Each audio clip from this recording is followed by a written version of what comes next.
24. Paul's trial before Felix.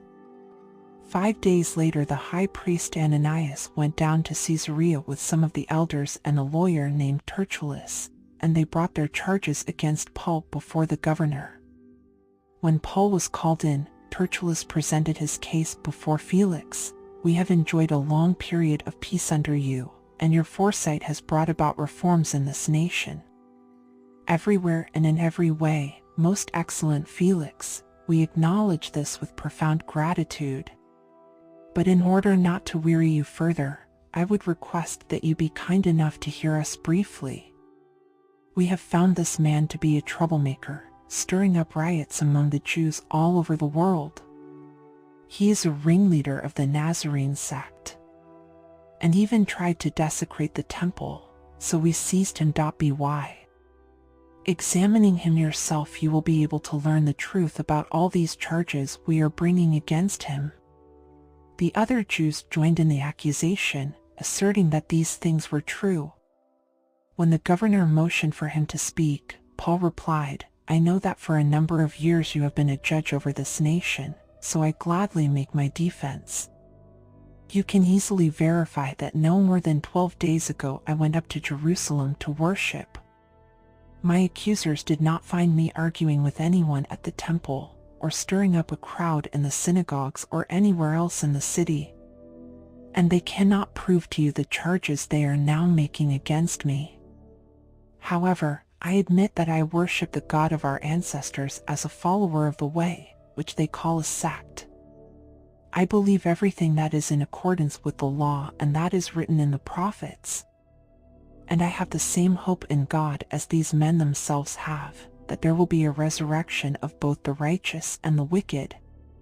So I strive always to keep my conscience clear before God and man.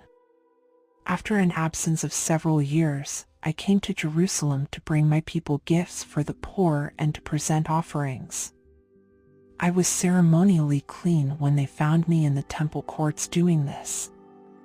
There was no crowd with me, nor was I involved in any disturbance. But there are some Jews from the province of Asia who ought to be here before you and bring charges if they have anything against me. Or these who are here should state what crime they found in me when I stood before the Sanhedrin. Unless it was this one thing I shouted as I stood in their presence, it is concerning the resurrection of the dead that I am on trial before you today." Then Felix, who was well acquainted with the way, adjourned the proceedings. "When Lysias the commander comes," he said, "I will decide your case." He ordered the centurion to keep Paul under guard, but to give him some freedom and permit his friends to take care of his needs. Several days later, Felix came with his wife Drusilla, who was Jewish. He sent for Paul and listened to him as he spoke about faith in Christ Jesus. As Paul talked about righteousness, self-control, and the judgment to come, Felix was afraid and said, "That's enough for now. You may leave. When I find it convenient, I will send for you." At the same time, he was hoping that Paul would offer him a bribe, so he sent for him frequently and talked with him. When 2 years had passed, Felix was succeeded by Porcius Festus, but because Felix wanted to grant a favor to the Jews, he left Paul in prison. Judges 20. Then all Israel from Dan to Beersheba and from the land of Gilead came together as one and assembled before the Lord in Mizpah. The leaders of all the people of the tribes of Israel took their places in the assembly of God's people, 400,000 men armed with swords. The Benjamites heard that the Israelites had gone up to Mizpah. Then the Israelites said, "Tell us how this awful thing happened." So the Levite, the husband of the murdered woman, said, "I and my concubine came to Gibeah in Benjamin to spend the night. During the night, the men of Gibeah came after me and surrounded the house, intending to kill me. They raped my concubine, and she died. I took my concubine, cut her into pieces, and sent one piece to each region of Israel's inheritance, because they committed this lewd and outrageous act in Israel. Now, all you Israelites, speak up and tell me what you have decided to do. All the men rose up together as one, saying, "None of us will go home. No, not one of us will return to his house. But now this is what we'll do to Gibeah. We'll go up against it in the order decided by casting lots. We'll take 10 men out of every 100 from all the tribes of Israel, and 100 from 1,000, and 1,000 from 10,000, to get provisions for the army. Then, when the army arrives at Gibeah and Benjamin, it can give them what they deserve for this outrageous act done in Israel." So all the Israelites got together and united as one against the city. The tribes of Israel sent messengers throughout the tribe of Benjamin, saying, "What about this awful crime that was committed among you? Now turn those wicked men of Gibeah over to us, so that we may put them to death and purge the evil from Israel." But the Benjamites would not listen to their fellow Israelites. From their towns they came together at Gibeah to fight against the Israelites. At once the Benjamites mobilized 26,000 swordsmen from their towns, in addition to 700 able young men from those living in Gibeah. Among all these soldiers there were 700 select troops who were left-handed, each of whom could sling a stone at a hair and not miss. Israel, apart from Benjamin, mustered 400,000 swordsmen, all of them fit for battle. The Israelites went up to Bethel and inquired of God. They said, "Who of us is to go up first to fight against the Benjamites?" The Lord replied, "Judah shall go first." The next morning the Israelites got up and pitched camp near Gibeah.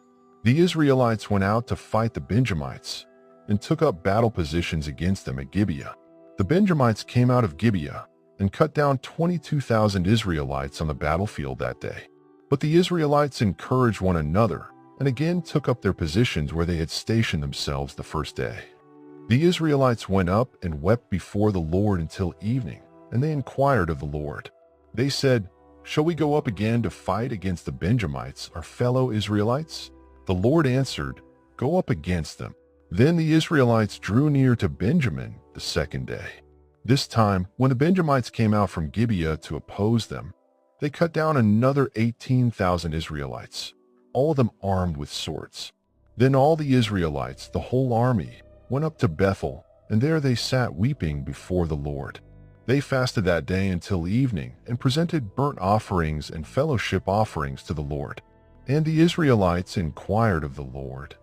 In those days the ark of the covenant of God was there, with Phinehas son of Eleazar, the son of Aaron, ministering before it.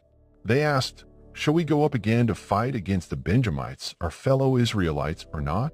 The Lord responded, "Go, for tomorrow I will give them into your hands." Then Israel set an ambush around Gibeah. They went up against the Benjamites on the third day and took up positions against Gibeah as they had done before. The Benjamites came out to meet them and were drawn away from the city. They began to inflict casualties on the Israelites as before, so that about 30 men fell in the open field and on the roads, the one leading to Bethel and the other to Gibeah. While the Benjamites were saying, "We are defeating them as before," the Israelites were saying, "Let's retreat and draw them away from the city to the roads." All the men of Israel moved from their places and took up positions at Baal Tamar, and the Israelite ambush charged out of its place on the west of Gibeah. Israelite ambush charged out of its place on the west of Gibeah. Then 10,000 of Israel's able young men made a frontal attack on Gibeah. The fighting was so heavy that the Benjamites did not realize how near disaster was. The Lord defeated Benjamin before Israel, and on that day the Israelites struck down 25,100 Benjamites, all armed with swords. Then the Benjamites saw that they were beaten.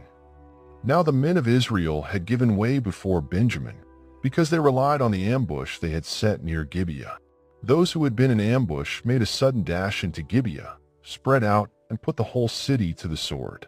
The Israelites had arranged with the ambush that they should send up a great cloud of smoke from the city, and then the Israelites would counterattack. The Benjamites had begun to inflict casualties on the Israelites, about 30, and they said, "We are defeating them as in the first battle." But when the column of smoke began to rise from the city, the Benjamites turned and saw the whole city going up in smoke. Then the Israelites counterattacked, and the Benjamites were terrified because they realized that disaster had come on them. So they fled before the Israelites in the direction of the wilderness, but they could not escape the battle. and the Israelites who came out of the towns cut them down there.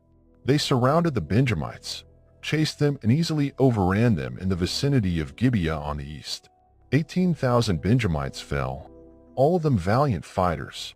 As they turned and fled toward the wilderness to the rock of Rimmon, the Israelites cut down 5,000 men along the roads. They kept pressing after the Benjamites as far as Jiddim and struck down 2,000 more. On that day, 25,000 Benjamite swordsmen fell, all of them valiant fighters. But 600 of them turned and fled into the wilderness to the rock of Rimmon, where they stayed 4 months. The men of Israel went back to Benjamin and put all the towns to the sword, including the animals and everything else they found. All the towns they came across they set on fire. Psalms 45. My heart is stirred by a noble theme as I recite my verses for the King. My tongue is the pen of a skillful writer. You are the most excellent of men, and your lips have been anointed with grace, since God has blessed you forever.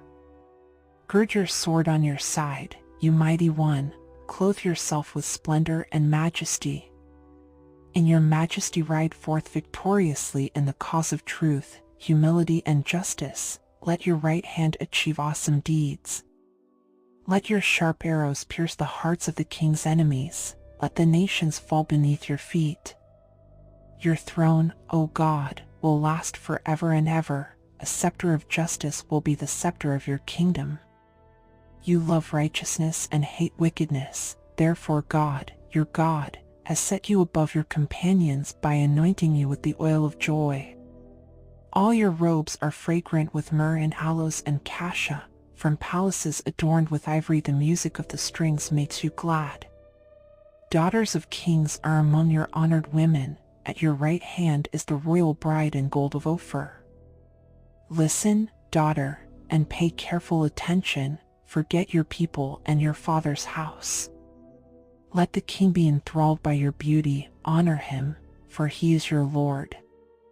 The city of Tyre will come with a gift. People of wealth will seek your favor.